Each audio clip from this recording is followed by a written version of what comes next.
My heart aches, and a drowsy numbness pains my sense, as though of hemlock I had drunk, or emptied some dull opiate to the drains 1 minute past, and Lethe-wards had sunk.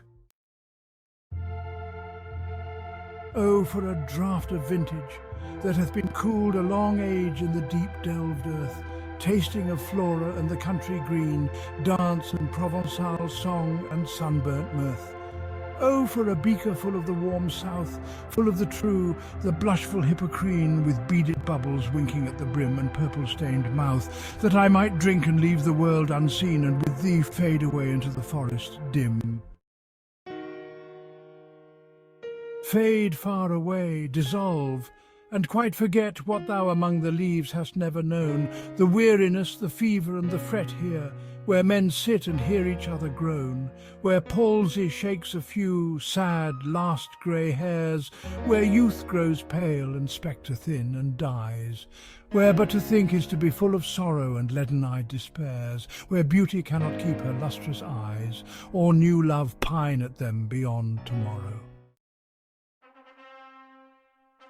For I will fly to thee, not charioted by Bacchus and his pards, but on the viewless wings of poesy, though the dull brain perplexes and retards already with thee. Tender is the night, and haply the queen moon is on her throne, clustered around by all her starry fays. But here there is no light, save what from heaven is with the breezes blown through verdurous glooms and winding mossy ways.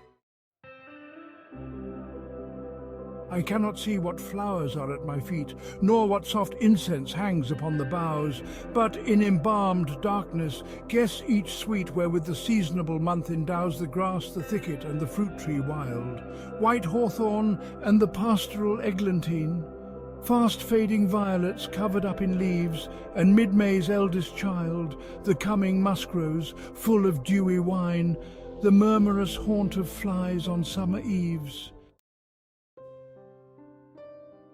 Darkling I listen, and for many a time I have been half in love with easeful death, called him soft names in many a mused rhyme, to take into the air my quiet breath. Now more than ever seems it rich to die, to cease upon the midnight with no pain, while thou art pouring forth thy soul abroad in such an ecstasy. Still wouldst thou sing, and I have ears in vain, to thy high requiem become a sod.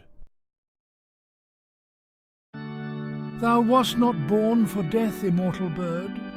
No hungry generations tread thee down. The voice I hear this passing night was heard in ancient days by emperor and clown, perhaps the self-same song that found a path through the sad heart of Ruth, when, sick for home, she stood in tears amid the alien corn, the same that oft-times hath charmed magic casements, opening on the foam of perilous seas in fairylands forlorn.